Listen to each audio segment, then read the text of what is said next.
అందరికీ praise lord. మనం చదువుకున్న వాక్య భాగంని చూద్దాం. దేవుని బిడ్డలు మనము 147వ కీర్తన చదువుకున్నాం. యెహోవాను స్తుతించుడి, మన దేవునికి స్తోత్రగానం చేయట మంచిది అను. దేవునికి స్తోత్రగానం చేయడం ఎంతో మంచిది అని కీర్తనకారుడు పాడుతూ దేవుడు చేసిన ఆ మంచి కార్యాలు అన్నీ కూడా ఒక్కొక్కటి కూడా తెలియచేస్తూ ఉన్నాడు. దేవుణ్ణి మనము స్తుతించడం మంచిది. మంచిది అనే మాట సంపూర్ణంగా దేవునికే వర్తిస్తుంది. దేవుడు తప్ప ఎవరు మంచివాళ్ళు కారు. ఆయన మంచి పనులు చేశాడు కాబట్టి మంచివాడు కాదు, ఆయన మంచివాడు కాబట్టి మంచి పనులు చేస్తాడు. హల్లెలూయా. ఆయన ఎప్పుడు కూడా దేవుడు మంచివాడు, దేవుడు ఒక్కడే మంచివాడు. చూడండి, మార్కు సువార్త 10వ అధ్యాయం 18వ వచనాన్ని చూద్దాం. యేసు, నన్ను సత్పురుషుడని ఎలా చెప్పుచున్నావు? దేవుడు ఒక్కడే గాని మరి ఎవడును సత్పురుషుడు కాడు. దేవుడు ఒక్కడే కానీ మరి ఎవడును కూడా సత్పురుషుడు కాడు. సత్పురుషుడా, మంచివాడా, నిత్య జీవానికి వారసుని అవ్వటానికి నేను ఏం చేయాలి అని ఒక వ్యక్తి దేవుని దగ్గరికి వచ్చినప్పుడు దేవుడు చెప్పాడు, మంచివాడు అని ఎవరిని అనాలి అంటే దేవుడిని ఒక్కడనే. నన్ను సత్పురుషుడని నువ్వు ఎలా చెబుతున్నావు అని అతన్ని ప్రశ్నించారు. అంటే అతడు దేవునిగా యేసుక్రీస్తు ప్రభుని గ్రహించాడు. దేవునికి స్తోత్రం. హల్లెలూయా. దేవుడు ఒక్కడే సత్పురుషుడు, దేవుడు ఒక్కడే మంచివాడు. మంచి అనేది ఎవరిలో మనకి సంపూర్ణంగా కనబడుతుంది అంటే దేవాది దేవునిలోనే. అయితే ఆ మంచి దేవుడు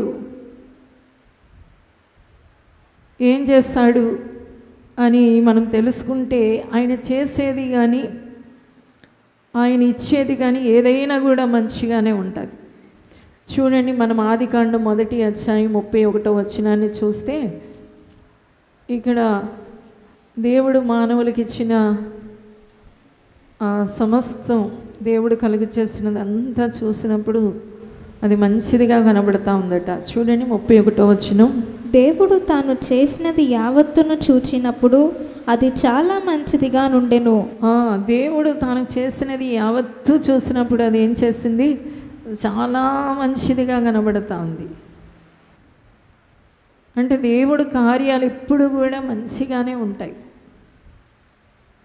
దేవుడు అంటే మంచి, ఇంకా ఆయనలో చెడు ఏమీ లేదు. చాలామంది ఏమనుకుంటారు అంటే దేవుడు అది చేస్తాడు, మంచి చేస్తాడు, మేలు చేస్తాడు, కీడు చేస్తాడు, కష్టాన్ని సుఖాన్ని కూడా దేవుని వల్లే మనం అనుభవిస్తున్నాం అనుకుంటారు. దేవుని బిడ్డలారా, అది పచ్చి అబద్ధం. ఎందుకంటే దేవుడు కష్టాన్ని సుఖాన్ని రెండూ ఇవ్వడు. అందుకనే బైబిల్లో ఉంది, గమనాగమనముల వల్ల కలుగు ఏ ఛాయైనా ఏ చంచలత్వమైనా లేనివాడు. ఆయన నిండు వెలుగు, సంపూర్ణమైన వెలుగు. ఆయనలో ఏది కూడా లేదు, చిన్న మచ్చ కూడా లేనివాడు, ఆయన చిన్న లోపం కూడా లేనివాడు. కాబట్టి దేవుడు కష్టం సుఖం ఆయన ద్వారానే కలుగుతుంది, మేలు కీడులు ఆయన వల్లే కలుగుతాయి అని మనుషులు మాట్లాడుతున్న మాట పచ్చి అబద్ధం. దేవుడు మేలే చేస్తాడు, మంచే చేస్తాడు.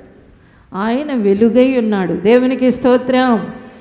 పరిశుద్ధ గ్రంథం చెప్తుంది, ఆయనలో చీకటి ఎంత మాత్రము లేదు, చీకటి ఎంత మాత్రం లేదు.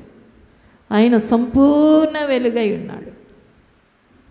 జ్యోతిర్మయుడగు ప్రియ తండ్రి అని మన దేవుడికి ఉన్న ఒక నామం. దేవునికి స్తోత్రం. హల్లెలూయా. కాబట్టి ఈ అభిప్రాయాన్ని చాలామంది క్రైస్తవులు కూడా ఈ అభిప్రాయాన్ని కలిగి ఉన్నారు. లోకస్తులకైతే తెలియక ఓరి దేవుడా నాకు ఈ కీడు పెట్టావు, అసలు దేవుడినే వాళ్ళ దేవుడి దగ్గరికే రాలేదు. దేవుడు కాని దాన్ని దేవుడు అనుకుంటా తిరుగుతున్నారు. అది అటుంచండి. ఇంకొకటి ఏం మాట్లాడుతూ ఉంటారంటే వాళ్ళకి ఏదైనా కీడు వచ్చినప్పుడు ఓరి దేవుడా ఎంత కీడు పెట్టావో ఓరి దేవుడా అంటూ ఉంటారు. ఎందుకంటే వాళ్ళు బైబిల్ చెప్తుంది వారి మనోనేత్రాలకి యుగ సంబంధమైన దేవత గుడ్డితనం కలిగజేసిందట. దేవుణ్ణి చూడకుండా, దేవుడి యొక్క క్రియను చూడకుండా వాళ్ళు పూర్తిగా గుడ్డివారైపోయి ఉన్నారు. కాబట్టి వారు పూర్తిగా దేవుణ్ణి తెలుసుకోలేని పనికి మాలిన వారై ఉన్నారు. కాబట్టి వాళ్ళు అలాగ ప్రవర్తిస్తారు. కానీ దేవుని బిడ్డలైన వారు కూడా చాలా వరకు ఇలాగే ప్రవర్తిస్తూ ఉంటారు. ఏమనంటే దేవుడే మంచి చెడు చేసేది, మేలు చేసేది ఆయనే, కీడు చేసేది ఆయనే అని, కష్ట సుఖాలు ఆయన ద్వారానే పొందుకుంటున్నామని. దేవుని బిడ్డలారా, దేవుడు మేలు మాత్రమే చేస్తాడు. దేవునికి స్తోత్రం, హల్లెలూయా. దేవుడు ఎప్పుడు కూడా మంచే చేస్తాడు. అందుకని 6 దినాల సృష్టిని చేసిన తరువాత దేవుడు ఏం చేస్తాడట, అదంతా ఒకసారి వెనుదిరిగి చూసుకున్నప్పుడు అది చాలా మంచిదిగా కనబడతా ఉంది, చాలా మంచిదిగా కనబడతా ఉంది. అయితే లోకంలో మనం కీడులు చూస్తున్నాం కదండి, లోకంలో కష్టాలు చూస్తున్నాం కదండి, లోకంలో నష్టాలు చూస్తున్నాం కదండి, లోకంలో ఉపద్రవాలు చూస్తున్నాం కదండి, రకరకాల వేదనలు, బాధలు, దుఃఖాలు చూస్తున్నాం కదండి అని మీరు అడగచ్చు. నిజమే, అందుకనే కదా యేసయ్య లోకానికి వచ్చారు వాటి నుండి విడిపించడానికి. దేవునికి స్తోత్రం. మరి అది ఇంత ఎలా జరుగుతుంది అంటే, దేవునికి విరోధమైన ఒకడు శత్రువు సాతాను అనేవాడు ఉన్నాడు. వాడు కొంచెం కూడా మంచి చేయడు. వాడు ఏం చేయడు చెప్పండి? దేవుడు కొంచెం కూడా చెడు చేయడు, సాతాను కొంచెం కూడా మంచి చేయడు. మేలు అనేది వాడు చేయడు. వాడు మానవునికి ఏం చేస్తాడు అంటే కీడే చేస్తాడు. అనేక వేదనలు, అనేక దుఃఖాలు, అనేక బాధలు, అనేక సమస్యలు వాడు కలుగజేస్తూ ఉంటాడు. మనిషిలోనికి వాడు దూరాడంటే మనిషి జీవితాన్ని అస్తవ్యస్తం చేసేస్తాడు. మనిషి సరిగా తినకుండా, తనగా తాగకుండా, నెమ్మదిగా ఉండకుండా, విశ్రాంతి పొందకుండా, సంతోషంగా బ్రతకకుండా, నానా రకాలుగా వాడిని గలిబిలి చేసేస్తూ ఉంటాడు. అలాగే కదా బైబిల్లో మనం 18 ఏండ్ల నుండి ఒక స్త్రీకి దెయ్యం పట్టేసింది. ఆ దెయ్యం ఏం చేస్తూ ఉంది అంటే, ఆ సాతానుడు నడుము వంచేస్తాడట. నడుము వంచేస్తా సరిగానే నిలబడలేకపోతుంది. పాపం అందరినీ చూడాలని ఉంటుంది, లోకమంతా చూడాలని ఉంది. కానీ దెయ్యం ఏం చేసింది? నడుము వంచి పాడేస్తే మన మంచి యేసయ్య ఏం చేశాడు అంటే ఆమె నడుముని సవరించాడు. దేవునికి స్తోత్రం. నోటితో కూడా ఎవరిని బాధ పెట్టడు, అమ్మా అని పిలిచాడు. యేసుప్రభుని అప్పగించే ఇస్కరియోతుని యూదాని ఏమని పిలుస్తున్నాడు? స్నేహిత అంటున్నాడు. హల్లెలూయా. అతను ముద్దు పెడతానంటే ముద్దు పెట్టించుకుంటున్నాడు.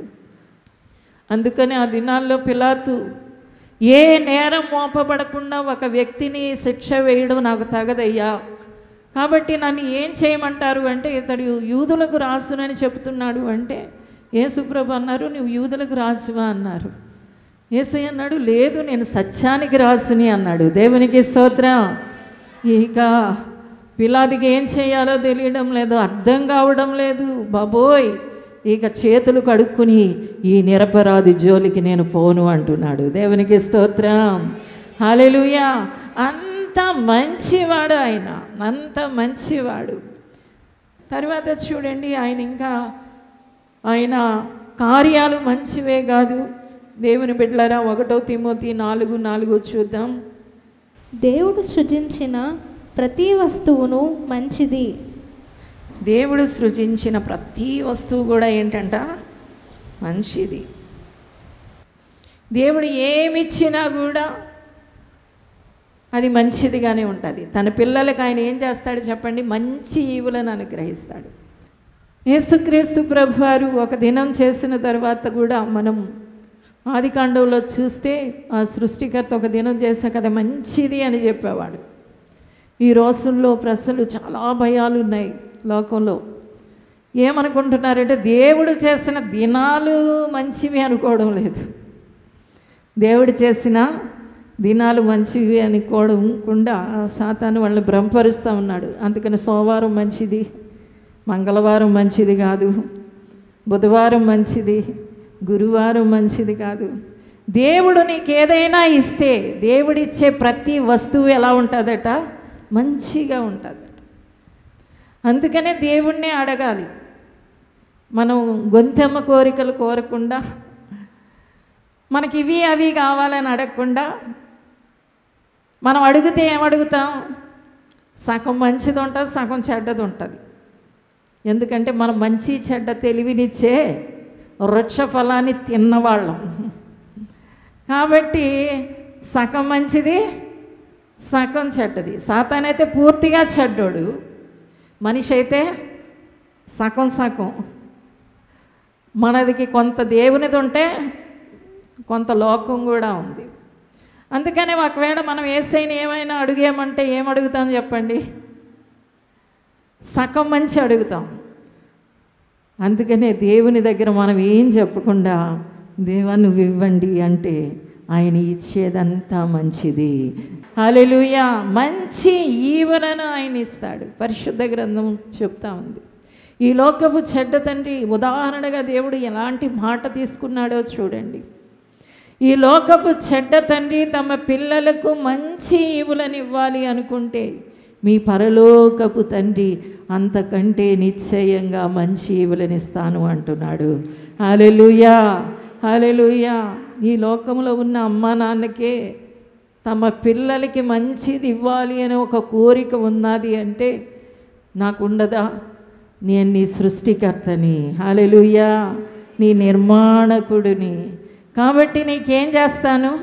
మంచి వాటినే ఇస్తాను, మంచి ఈవులని ఇస్తాను. దేవుని బిడ్డలారా, యేసుక్రీస్తు ప్రభువారు దేవాది దేవుడు మనకి ఏమిస్తాడు చెప్పండి? మంచి ఈవులని ఇస్తాడు. కొంతమంది సాతాను పక్కలో కూర్చుని యేసయ్య మంచి ఈవులు ఇవ్వు, యేసయ్య మంచి ఈవులు ఇవ్వు అని అడుగుతున్నారు. ఏం జరుగుతుందంటే యేసయ్య ఎంత మంచివాడు అంటే ఆయన ఇచ్చేస్తూ ఉన్నాడు. ఇస్తూ ఉంటే సాతాను ఏం చేస్తుందంటే తీసేస్తూ ఉంది. సాతాను ఏం చేస్తూ ఉంది? ఎందుకంటే కూర్చున్న స్థలం మంచిది కాదు. ఇశ్రాయేలీయులకి అలాంటిదే జరిగింది. దేవుని బిడ్డలారా, వాళ్ళు ఐగుప్తు దేశంలో ఉన్నారు. ఐగుప్తు దేశంలో ఉన్నప్పుడు ఫరో అనే రాసు క్రింద ఉన్నారు. దేవుడు వాళ్ళకి శ్రేష్టమైన ఆరోగ్యాన్ని, శ్రేష్టమైన బిడ్డలని, అన్ని శ్రేష్టమైనవి ఇస్తూ ఉన్నాడు. అయితే ఏం చేస్తూ ఉంది అంటే సాతాను వాటిని లాక్కుంటుంది. అప్పుడు దేవుడు చెప్పాడు, నీకు ఒక మంచి దేశాన్ని ఇస్తాను. హల్లెలూయా. పాలు తేనెలు ప్రవహించే ఒక మంచి దేశాన్ని నీకు ఇస్తాను అని దేవుడు వారితో వాగ్దానం చేశాడు. ఉండే స్థలాన్ని కూడా దేవుడు ఏం చేస్తాడట? మంచిదిగా చేసేస్తాను అంటున్నాడు. హల్లెలూయా. కాబట్టి దేవుని బిడ్డలారా, మనము దేవుని నుండి మంచి వాటిని పొందుతున్నాము అని, దేవుని వలన మనం మంచి వాటిని సంపాదించుకుంటున్నాము అని ప్రతి వారు కూడా గ్రహించాలి.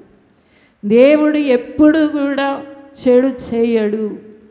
దేవుడు అన్యాయం చేయడం అసంభవం అంటున్నాడు. ఎవరు అంటే కష్టాల గుండా వెళుతున్న యోబు భక్తుడు. దేవునికి స్తోత్రం. హల్లెలూయా. సాతానుడి గురించి ఇంకా సంపూర్ణంగా తెలియదు, కానీ ఏదో ఒకటి జరుగుతూ ఉంది. ఇదిగో నేను ఈ కష్టం పడుతున్నాను అని చెప్పి దేవుణ్ణి, ప్రభువా ఈ కష్టంలో కూడా ఏదో మేలు ఉందని నీకు స్తోత్రమయ్యా అన్నాడు. అదే గొప్ప మేలు. దేవునికి స్తోత్రం. రెండంతల మేలు పొందుకున్నాడు. హల్లెలూయా. ఈ కష్టం దేవుని వల్ల సాతాను దేవుని సముఖంలో నిలబడిందని, యోబుని శోధించడానికి అడిగిందనే సంగతే తెలియని యోబు అంటున్నాడు, దేవుడు అన్యాయం చేయడం అసంభవం, సర్వశక్తుడు ఏ దుష్కార్యం కూడా చేయడు అని. దేవునికి స్తోత్రం. దేవుని బిడ్డలమైన మన మనస్సులో ఇది గట్టిగా మెదలాలి. దేవుని పిల్లలారు ఇది మనసులో పెట్టుకోవాలి. దేవుడు ఎప్పుడు మేలే చేస్తాడు. దేవుడు ఎప్పుడు కూడా మంచిదే ఇస్తాడు. దేవుడు ఏ కార్యం చేస్తున్నా అది మంచిగానే ఉంటుంది. దేవుడు దినాలన్నీ కూడా మంచిగా చేశాడు అని. మంచి పొందుకోవడం అనేది అందరికీ ఇష్టమైన పని. మంచి జరగాలండి అన్నవాళ్ళు చెయ్యొద్దండి అంటే చిన్న పిల్లోడు కూడా ఎత్తుతాడు. ఎందుకంటే అందరూ అంటారు నాకు మంచిగా చదువుకోవాలండి నేను అంటారు, నాకు మంచి ఉద్యోగం కావాలండి అంటారు, నాకు మంచి భార్య కావాలండి అంటారు, మంచి భర్త కావాలండి అంటారు, నాకు ఒక మంచి ఇల్లు కావాలండి అంటారు. ఏదైనా కూడా ఏం కావాలి? మంచిది మంచిది మంచిదే కావాలి అనుకుంటారు. మంచి అమ్మని మనం కలిగి ఉన్నాం. ఆయనే ప్రభు అయిన యేసుక్రీస్తు. హల్లెలూయా. ఆయన అమ్మలాగా ఆదరిస్తాను అంటున్నాడు. అంటే అమ్మలాగా ఉంటాను. మొట్టమొదట లోకములో మనకు దొరికిన మంచి అమ్మ ఎవరు అంటే యేసయ్య. తర్వాత దేవుడు ఈ లోకంలో ఉన్న తల్లిదండ్రులకు కూడా ఒక గొప్ప స్థానాన్ని ఇస్తున్నాడు. అందుకనే దేవుడు అంటున్నాడు, మీ భూమి మీద మీరు దీర్ఘాయుష్మంతులగునట్లు నీ తల్లిని తండ్రిని సన్మానించు అంటున్నాడు. క్రైస్తవులకైతే ఇద్దరు అమ్మలు ఇద్దరు నాన్నలు ఉంటారు. వాళ్ళు ఎవరు అంటే ఆత్మని రక్షించి ఆత్మని పరలోకానికి తీసుకెళ్ళడానికి ప్రయాసపడే వారిని కూడా తల్లిదండ్రులు అని పరిశుద్ధ గ్రంథం తెలియజేస్తూ ఉంది. దేవునికి స్తోత్రం. అలాగే ఈ లోకములో మంచి జీవితానికి పునాదులు వేసేవాళ్ళు ఎవరు అంటే మంచి తల్లిదండ్రులు. వారు తమ బిడ్డల క్షేమాన్ని కోరుతారు, వారి సుఖాన్ని వారి సంతోషాన్ని కోరుతారు. కాబట్టి వారు మంచిగా ఉండడానికి వారు ఎంతో శ్రమ పడతారు, ఎంతో కష్టపడతారు. అందులో అమ్మా నాన్నల్లో శ్రేష్టమైన వాళ్ళు ఎవరు అంటే అమ్మ. నాన్న కూడా తక్కువేం కాదు, కానీ అమ్మ అది వేరే. దేవునికి స్తోత్రం. అందుకనే లోకంలో ఒక సామెత ఉంది, అమ్మ అంటే నిజం, నాన్న అంటే నమ్మకం. నాన్న అంటే నమ్మకం. ఇదిగో ఈయనే మీ నాన్న అని చెబితే ఆ పిల్లోడు ఆ నాన్న దగ్గరికి వెళతాడు. కానీ అమ్మ అనేది వాడికి మొదటి నుండి పెట్టిన విద్య. ఎందుకంటే తను కడుపులో మోసింది, తీసింది, తర్వాత కడిగింది, ఎత్తుకుంది, పాలిస్తుంది, అన్నీ ఆమె. కాబట్టి అమ్మ అంటే నిజం. దేవునికి స్తోత్రం. హల్లెలూయా. ఈ రోజుల్లో కొందరు ఆ అమ్మ అనే స్థానాన్ని కోల్పోతూ పిల్లల్ని సరిగా చూడని తల్లులు ఉన్నారు, అదే కోవకు చెందిన తండ్రులు ఉన్నారు. కానీ ఎక్కువగా మనము పిల్లల్ని విడిచిన తండ్రుల్ని చూడగలం, కానీ పిల్లల్ని విడిచిన తల్లులను చూడలేము. అది చాలా ఎక్కడో జరుగుతున్న విషయం. అయితే దేవుని బిడ్డలారా, మనకి దేవుడు ఒక మంచి అమ్మగా ఉంటానంటున్నాడు. అందుకనే దేవుడు నిన్ను అమ్మలాగా ఆదరిస్తాను అన్నప్పుడు ఆయన పరిశుద్ధాత్ముడిగా మన లోపలికి వచ్చినప్పుడు పరిశుద్ధ గ్రంథం చెప్తుంది ఆయన వేరొక ఆదరణకర్త. హల్లెలూయా, హల్లెలూయా. ఆయన మన గుండెల్లో ఉండి ఒక గొప్ప అమ్మ ప్రేమను అందిస్తూ గొప్ప ప్రేమను అందిస్తూ ఉన్నాడు. అది చాలా అద్భుతమైన ప్రేమ. దేవునికి స్తోత్రం. ఆ ప్రేమ ఈ లోకంలో దేనినైనా ఎవరినైనా కూడా మరిపించే అంత మహోన్నతమైన, అంటే ప్రేమ మత్తు అంటారు చూసారా, ఆ మత్తు లాంటిది. దేవునికి స్తోత్రం. ఈ రోజున దేవుణ్ణి నువ్వు నాకు అమ్మలా ఉండు అని అడగక ఆ ఆప్యాయతను పొందలేకపోతా ఉన్నారు. అడగండి, నువ్వు నాకు అమ్మలాగుండు. దేవునికి స్తోత్రం. హల్లెలూయా. ఆ తర్వాత దేవుని బిడ్డలారా, మిమ్మల్ని పరమునకు చేర్చడానికి దేవుడు ఆత్మీయ తల్లిదండ్రులను పెట్టారు. వారు మిమ్మల్ని కన్నీటితో కంటారు, తర్వాత ఆత్మీయంగా పెంచుతారు, ప్రభు రాకడ కొరకు మిమ్మల్ని సిద్ధపరుస్తూ ఉంటారు. కాబట్టి వాళ్ళని గౌరవించాలి, సన్మానించాలి, ప్రేమించాలి. దేవునికి స్తోత్రం. అలాగే ఈ లోకపు తల్లిదండ్రులు తమ బిడ్డల్ని ఈ లోకంలో మంచి స్థితిలో పెట్టడానికి, ఒక ప్రయోజకుల్ని చేయడానికి, చక్కటి విద్యా బుద్ధులు వారికి అభ్యసింప చేయడానికి, వారి కొరకు ధనాన్ని కూర్చడానికి రకరకాలుగా ప్రయాసపడతారు. కాబట్టి వారిని సన్మానించాలి, ప్రేమించాలి, గౌరవించాలి. దేవునికి స్తోత్రం. అయితే యేసుక్రీస్తు ప్రభువారు మన మంచి అమ్మ. ఈ రోజున కూడా మనుషులు ఇలాంటి అంధకారంలో బ్రతుకుతూ ఉన్నారు. ఇళ్ళు మార్చుకుంటారు, రోజులు మార్చుకుంటారు, రకరకాల మార్పులు చేర్పులు. యేసు ఒక్కడే నీ జీవితాన్ని మంచిగా చేయగలడు, నీ భవిష్యత్తుని మంచిగా చేయగలడు, నీ కుటుంబాన్ని మంచిగా చేయగలడు, నీ బిడ్డల్ని మంచిగా చేయగలడు, నీ పనుల్ని మంచిగా చేయగలడు. ఆయన దగ్గర నువ్వు ఏం అడుగుతున్నా కూడా అన్నీ మంచిగా ఉంటాయి. కాబట్టి మనం ఏం చేయాలి చెప్పండి? మంచి యేసుని అన్నిటినీ అడిగి మనం పొందుకోవాలి. హల్లెలూయా. మంచి దేవుణ్ణి మనం ఆరాధిస్తున్నాం, మంచి రక్షకుణ్ణి మనం ఆరాధిస్తూ ఉన్నాం. అందుకని ఆరాధన చేయడం ఎవరికి ఆరాధన, ఎవరికి ప్రార్థన? మంచివాడికి. హల్లెలూయా. ఆయన మంచివాడికి ఎన్ని ఆరాధనలు చేస్తే, ఎన్ని ప్రార్థనలు చేస్తే అంత మంచి జరుగుతుంది. హల్లెలూయా. దేవుని బిడ్డలారా, ఒకటే గుర్తుపట్టుకోండి, చెడు చేసే సాతానికి దూరంగా ఉండండి, మంచి చేసే యేసుకి దగ్గరగా ఉండండి. హల్లెలూయా. అందుకనే యేసయ్య అన్నాడు, నేను మంచి అమ్మని, మంచి నాన్నని, మంచి స్నేహితుణ్ణి. ఈ లోకములో మనము ఏ ఏ సంబంధాలు కలిగి ఉన్నామో అన్నీ తానని దేవుడు చూపిస్తామన్నాడు. దేవుడు మనకి బంధువు అయి ఉన్నాడు, దేవుడు మనకి స్నేహితుడై ఉన్నాడు, దేవుడు మనకి ప్రియుడై ఉన్నాడు, దేవుడు మనకి తల్లి అయి ఉన్నాడు, దేవుడు మనకి తండ్రి అయి ఉన్నాడు. ఎందుకంటే మనకు మంచి చేయడానికి ఆయన అన్ని కోణాలలో ప్రయత్నిస్తున్నాడు. అన్నీ ఆయనై మంచి చేస్తున్న మంచి దేవుణ్ణి నువ్వు కలిగి ఉన్నావు. ఆయన నీకు 100కి 100, 100కి 1000, 100కి కోట్లు. హల్లెలూయా. మంచి చేస్తాడు. హల్లెలూయా. మంచి చేసే యేసయ్యకి ప్రార్థనలు చేయండి. ప్రార్థనలు చేస్తూ ఉంటే, ఆరాధనలు చేస్తూ ఉంటే ఇంకా ఇంకా ఇంకా ఇంకా మంచి మంచి మంచి మంచి దేవుని దగ్గరగా ఉందాం. ఆయనకి ప్రాణానికి అంటి పెట్టుకొని ఉందాం, ఆయనకి దగ్గరగా ఉందాం.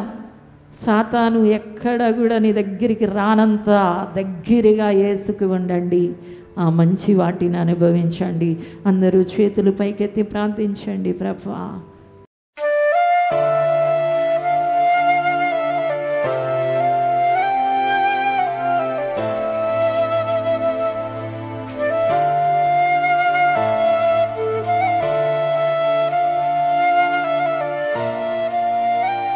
పరిశుద్ధుడా, నీకు స్తోత్రాలు చెల్లిస్తున్నాను. మా ప్రియుడా, నీకు వందనాలు వందనాలు వందనాలు. మా ప్రియుడా, నీకు స్తోత్రాలు. హల్లెలూయా. నీలో విన్న విశేషం ఎవరిలో లేదయ్యా. నువ్వొక్కడవే, నువ్వొక్కడవే నాన్న. నీలో ఉన్న విశేషం ఎవరిలో లేదయ్యా. నువ్వొక్కడవే, ఒక్కడవే, ఒక్కడవే, ఒక్కడవే నాన్న. నువ్వొక్కడవే మంచివాడవు, నీవొక్కడివే మంచివాడవు. నీ మంచితనమంతా నాకు ఇస్తున్నందుకు వందనాలయ్యా. నీ మంచితనమంతా మాకు ఇస్తున్నందుకు వందనాలు.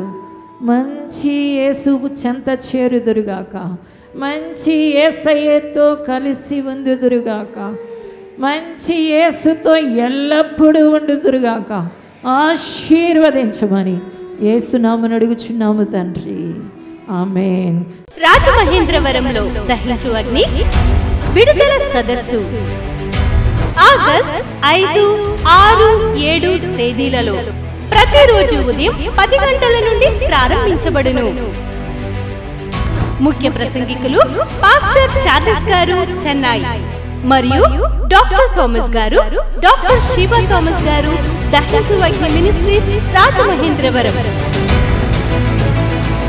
మీరు శాపములతో, చేతబడి శక్తులతో, మాంత్రిక శక్తులతో, అనారోగ్యముతో, ఆర్థిక ఇబ్బందులతో మరియు ఏ విధమైన బంధకాలతోనైనా బంధించబడి ఉన్నారా? అయితే రండి, ఈ కూడికలో పాల్గొని విడుదల మరియు ఆశీర్వాదం పొందండి. విడుదల పరిచర్యలో ఉన్న వారికి తర్ఫీదు ఇవ్వబడును. స్థలం దహించు అగ్ని ఆడిటోరియం, నటరాజ్ థియేటర్, రాజమహేంద్రవరం. మరిన్ని వివరాలకు 9494940072 మరియు 73. విశాఖపట్నంలో దహించు అగ్ని ప్రత్యేక స్వస్థత విడుదల కూడిక ఆగస్టు 9వ తేదీన ఉదయం 9 గంటల నుండి ప్రారంభించబడును. ముఖ్య ప్రసంగికులు డాక్టర్ థామస్ గారు, దహించు అగ్ని మినిస్ట్రీస్, రాజమహేంద్రవరం. స్థలం శుభలక్ష్మి కళ్యాణ మండపం, రైల్వే న్యూ కాలనీ, విశాఖపట్నం. మరిన్ని వివరాలకు 9494940072 మరియు 73. వరంగల్లో దహించు అగ్ని పరిశుద్ధాత్మ విస్ఫోటన సదస్సు ఆగస్టు 20, 21, 22 తేదీలలో ప్రతిరోజు ఉదయం 9 గంటల నుండి ప్రారంభించబడును. ముఖ్య ప్రసంగికులు పాస్టర్ ఫోర్డ్ గారు బెంగళూరు, డాక్టర్ జయశీలన్ గారు చెన్నై, డాక్టర్ థామస్ గారు, డాక్టర్ శివ థామస్ గారు, దహించు అగ్ని మినిస్ట్రీస్, రాజమహేంద్రవరం. స్థలం Ambedkar Bhavan, LGO colony road, పాత RTC డిపో, హనుమకొండ, వరంగల్. మరిన్ని వివరాలకు 9494940072 మరియు 73. ఇది కుటుంబ ఆశీర్వాద కూడిక. ఇక్కడ మేము మా కుటుంబాలను కట్టుకున్నాం. మరి మీరు?